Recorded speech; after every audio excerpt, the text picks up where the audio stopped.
Hey friends, and welcome back to LinguaFox, your shortcut to fluent speech. I'm Abbas Salahshour, and today we are flipping the script a bit. We're not talking about speaking. We are talking about writing.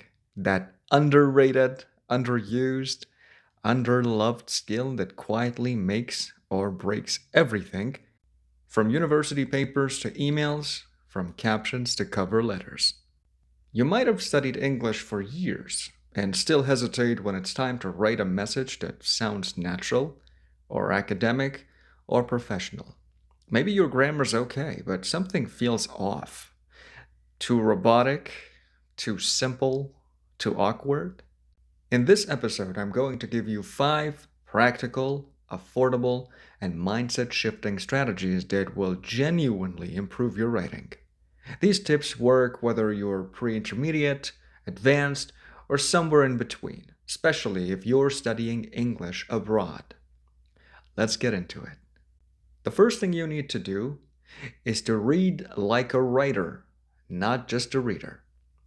In fact, when you read anything from blogs to books, don't just absorb content. Pay attention to structure, transitions, tone, punctuation, and vocabulary.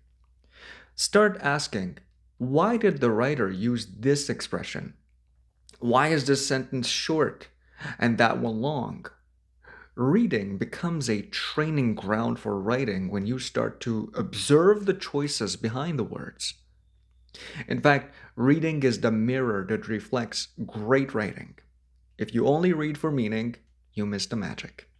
But once you begin dissecting a paragraph like a surgeon, you become aware of sentence flow, rhythm, and mood. This shift alone can transform a passive learner into a sharp, confident writer. The writers you admire are your best silent teachers. They leave footprints. You just need to follow them. So pick your favorite article today and read it again, this time with a pencil in hand. Rewriting is where the gold is. A lot of learners think writing ends once you put the period on a sentence, but rewriting is where you become a real writer.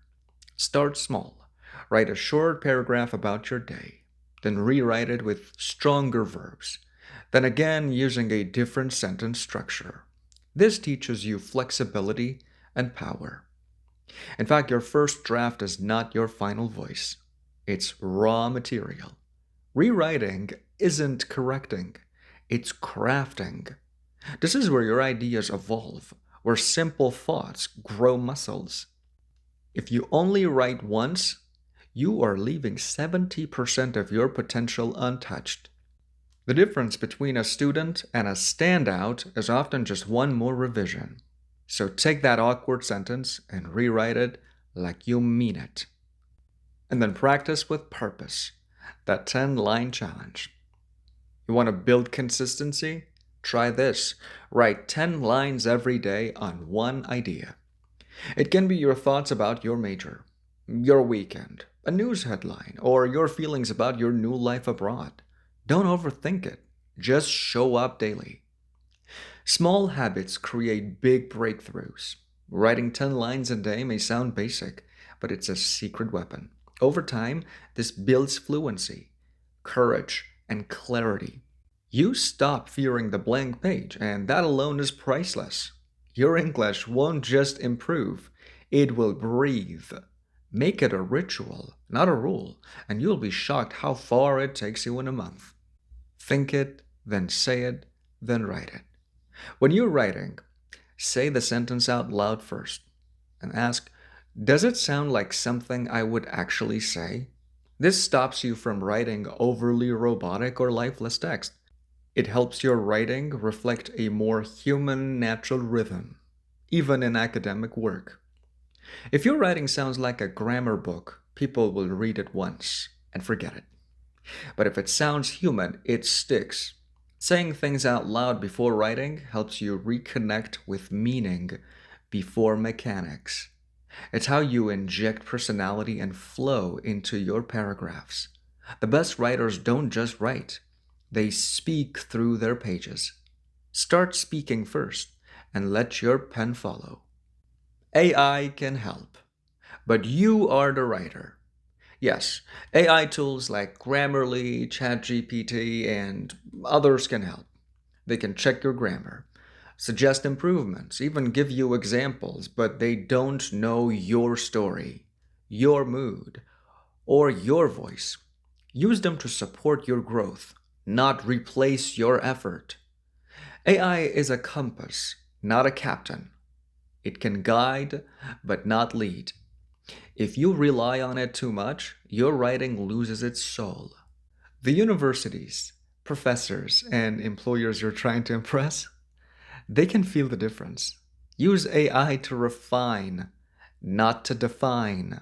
Your words matter more than any algorithm. And as always, this is my final challenge for you today. Let's bring writing back, not as a grammar heavy, schoolish thing, but as a personal power. And as always, this is my challenge for you today. Let's bring writing back, not as a grammar heavy, schoolish thing, but as a personal power. Let's bring writing back, not as a grammar heavy, schoolish thing, but as a personal power. And as always, here's my challenge for you this week. Pick one of these 5 strategies, apply it for 5 days, just 5 days. Keep it simple, keep it small, keep it honest, and see what happens next. If you're a student abroad or you're working in English and struggling to sound natural and confident, you don't need more apps or generic PDFs. You need someone to look at your writing and guide you in real time. That's what I do. So if you'd like to go deeper with your writing, message me about my personalized writing classes. It's not about grammar, it's about growing your voice. Until next time, this is Abbas Salahshour, and you're listening to LinguaFox.